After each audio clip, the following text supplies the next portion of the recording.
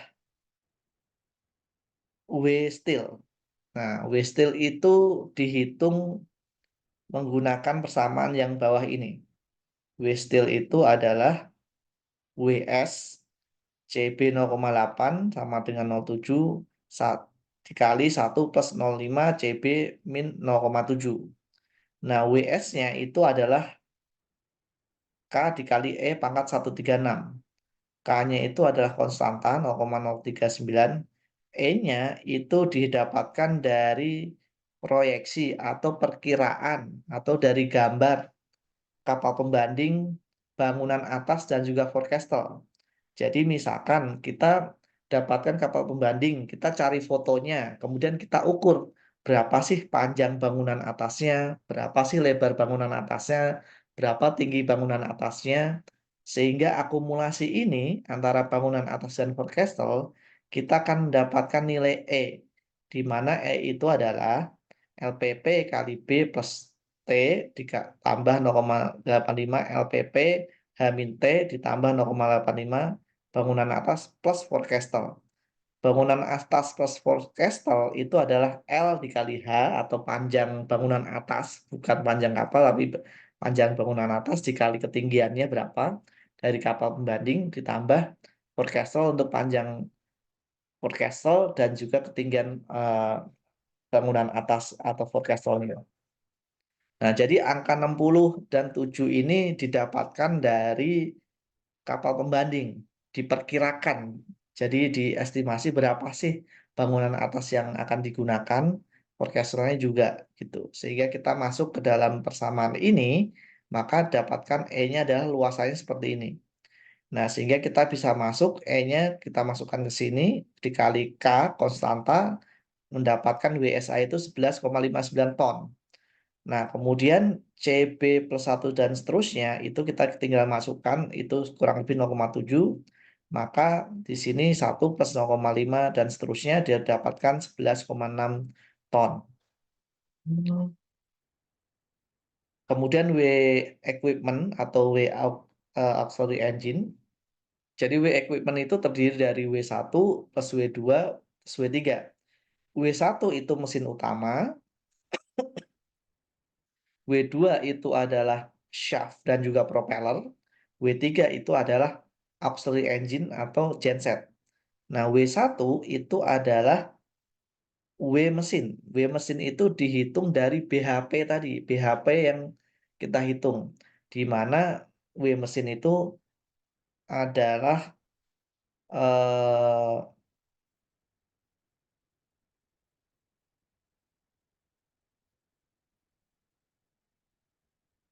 W mesin itu adalah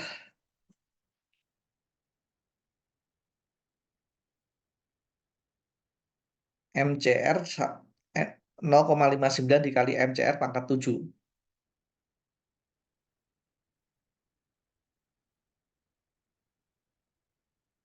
Di mana MCR-nya adalah BHP main engine, tadi sudah diketahui ditambah 10% BHP main engine, sehingga kita dapatkan BHP-nya tadi sekitar 2676 ditambah 2676, 267,6 sehingga sama dengan 294 sekian. Nah, ini adalah W mesin itu sama dengan 15 kali 0,59, kemudian ini adalah kurang lebih 1,5 1,58 sekian ton. Nah, kemudian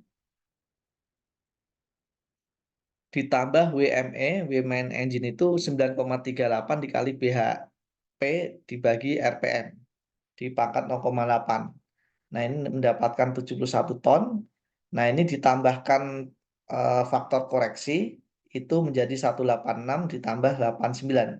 Jadi ini sebenarnya 186 ini sudah dikoreksi dari 158. 89 juga sudah dikoreksi dari 71. Sehingga mesinnya itu untuk W1-nya adalah 229. Kemudian untuk W2 itu adalah shaft dan juga propeller. W shaft itu adalah menggunakan persamaan empiris ini. bagi 4 dikali DPS kali LPS dan seterusnya kali 1,1.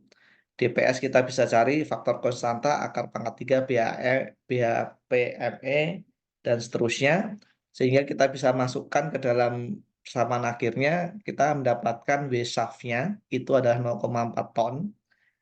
Kemudian W propeller itu adalah dP pangkat 3 kali K, di mana dP itu adalah 0,7 kali H, dan seterusnya. Kita bisa masukkan W2 itu adalah 0,4 ditambah 62, 9,7 ton. Kemudian W auxiliary engine itu adalah 40 plus PAE dibagi 30 kali PAE. Nah, di mana PAE tadi adalah power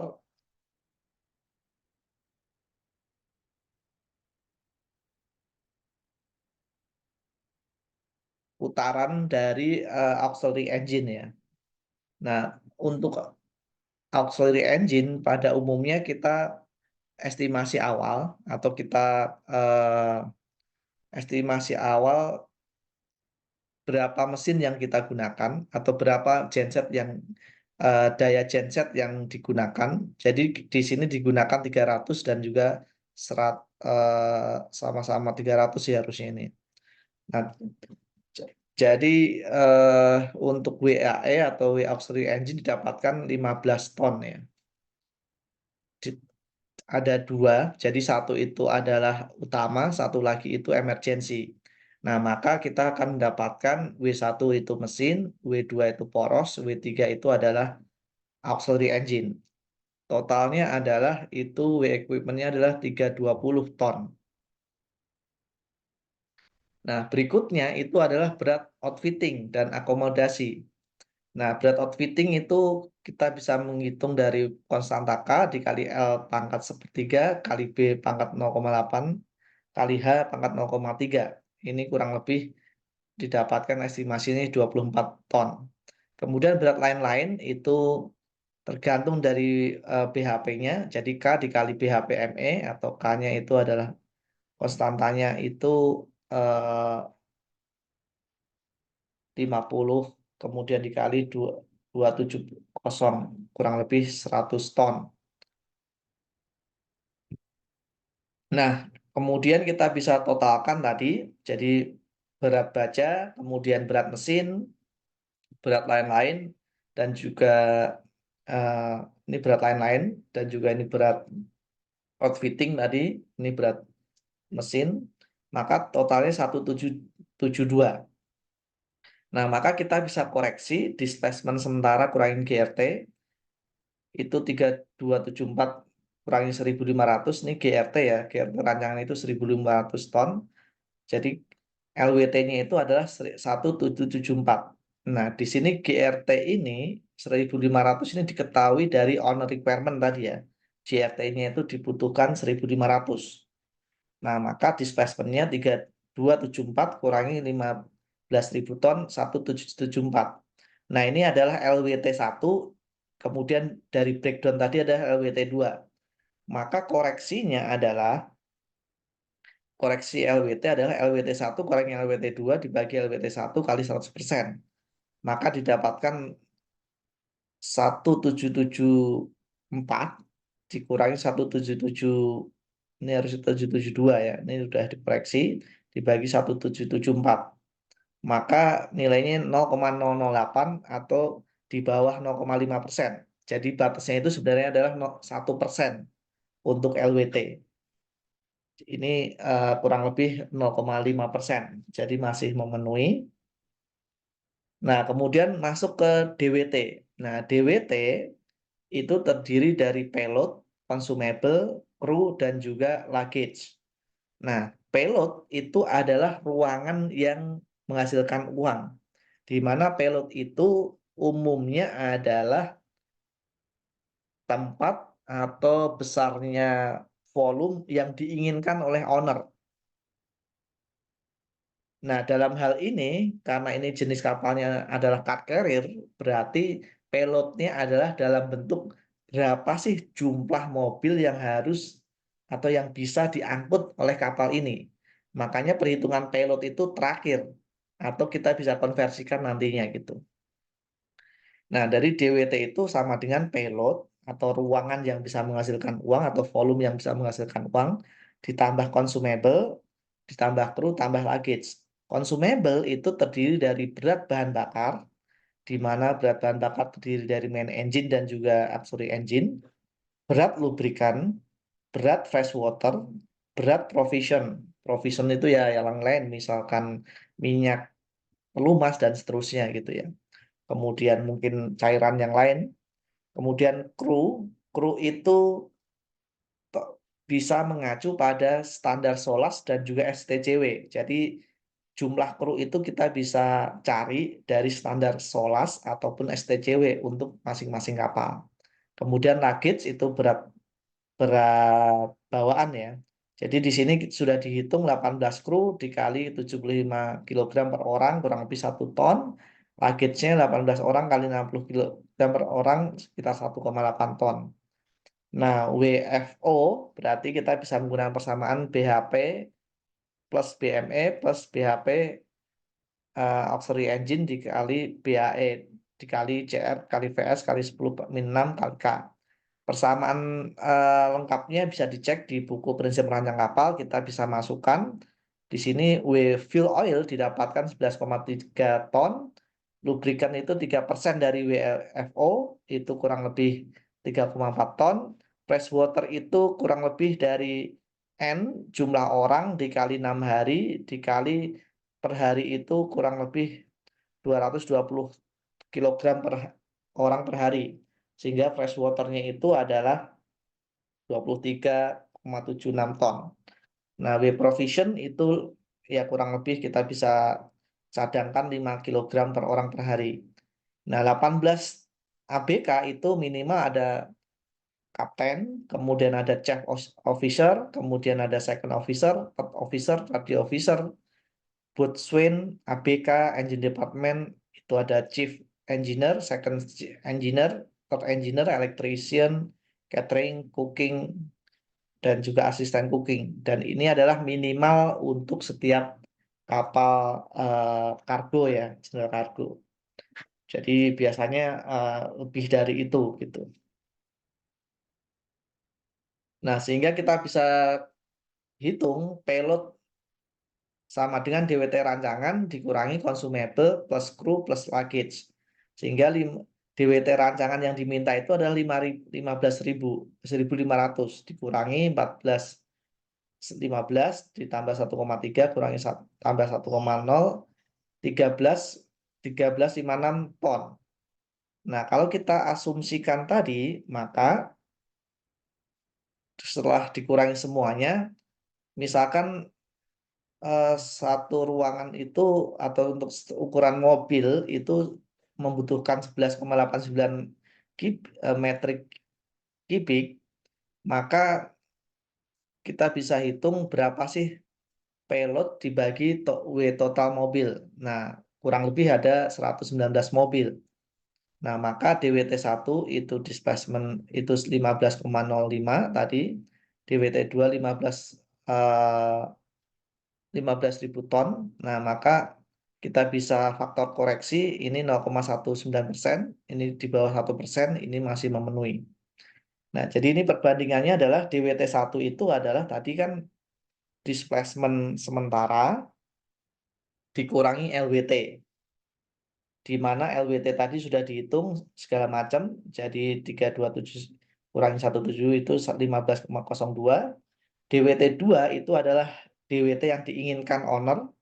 Nah, kita bisa bandingkan DWT2 dibanding kurang DWT1 itu persentasenya kurang dari 1%, artinya ini memenuhi. Nah, kemudian faktor koreksi displacement. Nah, displacement juga sama. Tadi displacement itu kita pakai rumus pertama itu adalah 3272 dikurangi displacement yang kedua itu adalah pakai LWT plus DWT. Nah, LWT-nya itu 1772 ditambah 1500 itu ini. Kemudian yang perhitungan pakai rumus L kali B kali T dan seterusnya itu adalah 3273 kemudian dibagi 3 menurut perhitungan itu dikali 100%, maka nilai displacement-nya itu koreksinya di bawah 1%. Nah, jadi itu harus memenuhi juga. Nah, jadi tadi faktor koreksi yang pertama adalah faktor koreksi dimensi, pakai rasio L per B, B per T, dan seterusnya. Untuk setiap kapal itu berbeda-beda faktor amannya. Kemudian koreksi yang kedua adalah koreksi untuk float number, koreksi untuk displacement, koreksi untuk LWT, dan DWT. Koreksi untuk float number itu kita harus eh, mengkoreksi apakah nilai fruit number-nya itu masih masuk logika atau tidak. Di mana range fruit number itu adalah biasanya di antara 1 sampai 2, 2 sampai 3, kemudian di atas 3 untuk kapal general cargo. Sedangkan untuk kapal-kapal cepat itu bisa 1 sampai 3, 3 sampai 5, di atas 5. 0,5 maksud saya. Jadi kalau nilai fruit number-nya itu sangat tinggi, misalkan 0,9 atau 1, sekian, maka perlu ada negosiasi kecepatan. Itu koreksi float number. Kemudian untuk koreksi displacement dan juga koreksi LWT dan juga koreksi DWT itu harus di bawah 1% perbandingan antara perhitungan dan juga menurut ukuran utama. Nah, kemudian berikutnya adalah perhitungan tinggi titik berat atau kita menentukan center of gravity dan juga center of buoyancy. Nah, perhitungan center of gravity dan center of buoyancy itu ada beberapa pendekatan sama tadi ya. Ini ada pendekatan dari Herner, ada dari Sneglut, ada dari Post-Dunine. Kita tinggal pilih yang mana gitu ya. Kemudian jari-jari metasentra atau MF itu juga dari banyak persamaan, dari ada Bauer, Post-Dunine, Evert, dan seterusnya. Nah, dari 3 persamaan ini kita masukkan semua persamaannya. Nah, kita ambil yang paling besar. Jadi di sini untuk Herner itu didapatkan 3,6, kemudian Snakeloot itu didapatkan 2,8, Postdunen itu didapat 3,5. Maka di sini kita bisa pilih ketiga-tiganya sebenarnya. Di sini dipilih nilai tengahnya, yaitu Postdunen 3,55. Kemudian jari-jari metasentra itu juga dipilih tadi karena pakainya adalah Postdunen. Di sini juga pakai Postdunen 3,29 dibulatkan 3,3. Kemudian titik tekan atau kill. Nah, maka di sini dipilih tadi Postdunen yang paling atas ini persamaannya FK T kali CW plus CW dan seterusnya. Nah, maka ini adalah perkiraan tinggi metasentranya. Kemudian periode oleng atau rolling period itu kita harus cek persyaratan untuk rolling period itu di atas 8 sampai 14 detik. Jadi rolling period itu ketika dia oleng kemudian balik lagi itu syaratnya adalah 8 sampai 14 detik. Nah, di sini dihitung adalah 8 detik. Maka masih memenuhi. Kalau tidak memenuhi, maka kita perlu cek lagi ketinggian, cek lagi persamaan yang kita gunakan atau kita pilih yang masuk gitu. Nah, kemudian kita bisa estimasi stabilitas awal. Nah, stabilitas awal ini menggunakan diagram Prohaska. Nah, jadi menurut Prohaska kita perlu menghitung nilai H dan juga HID. H itu sama dengan HF kali MF plus MG sin theta. Di mana HF itu dari grafik Prohaska, nanti kita coba jelaskan. HID itu kita bisa menggunakan persamaan H plus SF plus SA dibagi 6. Di mana kalau H itu kan tinggi kapal. SF itu persamaannya adalah ini, 50 kali LPP bagi 3 plus 10, kurang lebih mendapatkan nilai 1,7. Kemudian SA itu dengan persamaan ini mendapatkan 0,8. Nah, kita perlu membuat grafik atau membuat tabel kurva lengan stabilitas, di mana kolom pertama itu adalah gamma, kemudian H dot, kemudian H dot kali MF, sin theta, Nah, ini sudut tadi sin gamma, GM sin gamma, GK. Di mana nilai H ini dicari dari tabel Prohaska. Caranya adalah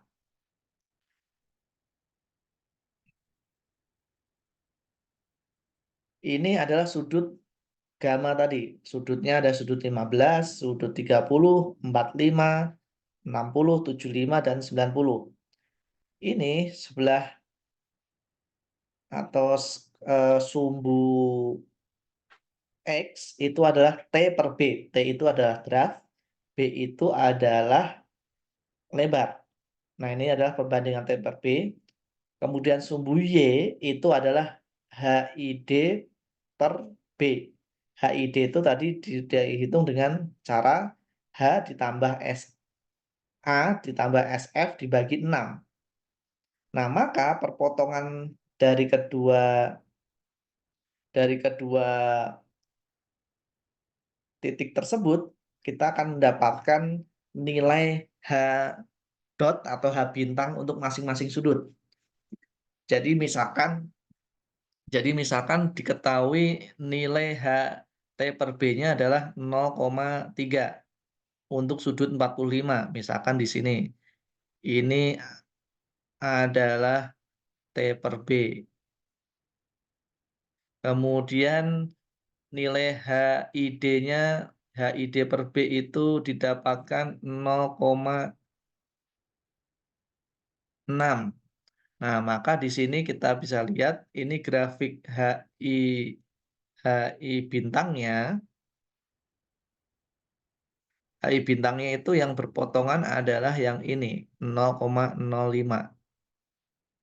0,05. Nah, jadi kita ulang sekali lagi. Misalkan HI T per B pada sudut 75 didapatkan T per B-nya 0,3 lagi misalkan di sini ya. Turun kemudian sumbu Y-nya HID per B didapatkan 0,7. 0,7 di sini. Nah, ini tadi salah. Maaf sini.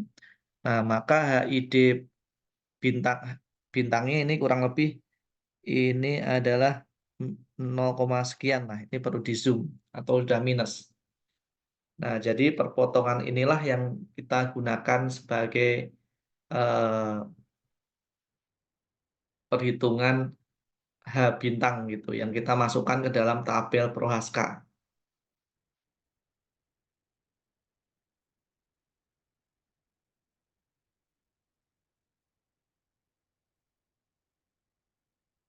Nah, ini contoh-contoh lagi untuk tabel Prohaska sudut 15, 30, 45, dan seterusnya. Nah, maka ketika sudutnya ini adalah sudut untuk tadi masing-masing sudut kemiringan, kemudian H bintang ini dari kurva Prohaska, kemudian kita tinggal kalikan H bintang dikali MF. MF itu menggunakan persamaan Pos-Dunen ataupun Snakelut yang tadi. Sin gamma, ini sin theta ya. Ini kita tinggal sin. GM kali sin theta, ini tinggal dikali GM itu dari rumus tadi, dikali sin, maka didapatkan nilai ini. Nah, maka nilai GK-nya itu kita akan mendapatkan dari persamaan tersebut. Jadi nilai GK-nya kalau kita pakai rumus tadi kan GK sama dengan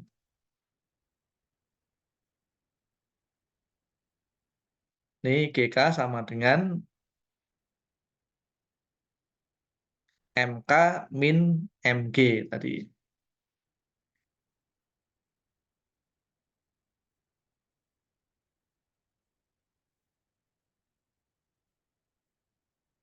Sehingga kita bisa plot. Jadi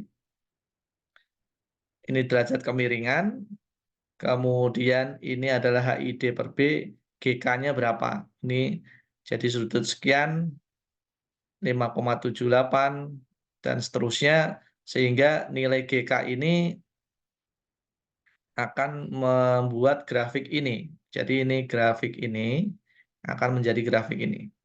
Sedangkan ini, yang biru ini adalah 1 radian. Kita plot 1 radian itu sekian 57, sekian. Ini nilai mg-nya itu berapa sih? Mg-nya itu 23,75. Nah, di sini.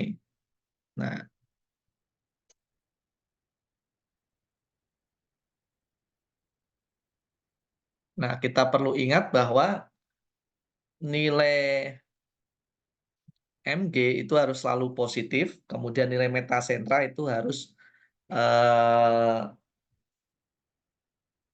harus selalu di atas gravitasi atau center of gravity, sehingga kalau kita lihat bahwa nilai mg-nya di sini itu 2,35, sedangkan puncak dari nilai GK itu kan kalau kita ingat dia dari kill ini ke G, kemudian mg-nya itu eh, metasentranya masih di atas lagi di sini. Jadi di sini puncaknya itu adalah kurang lebih 0,73, mg-nya itu 2,35. Jadi ini masih sangat di atas sekali gitu. Itu secara arti fisiknya begitu.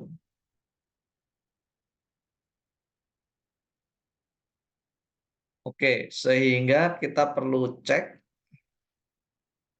untuk stabilitas awal adalah nilai M ini adalah pengecekan kriteria stabilitas oleh AIMO. Nilai mg-nya itu harus di atas 0,15. Kemudian tadi kan mg-nya 2,35.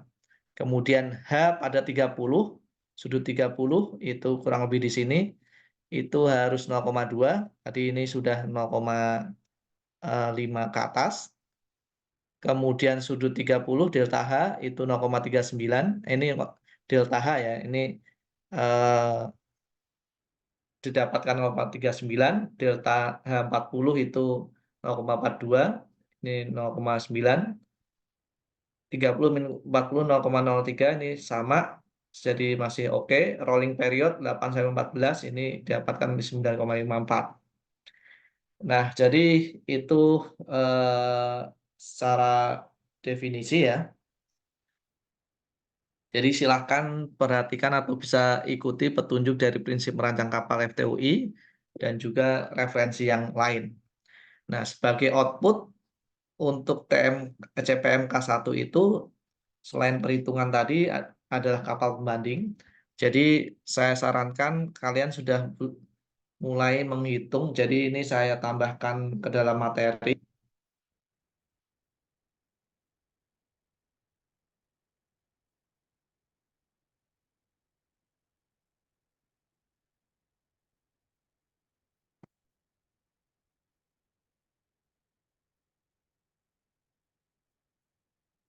Jadi nanti silahkan membuat Excel perhitungan masing-masing secara mandiri sehingga bisa paham bagaimana proses perhitungan ukuran utama kapal. Oke, demikian yang mungkin bisa saya sampaikan. Terima kasih. Assalamualaikum warahmatullahi wabarakatuh.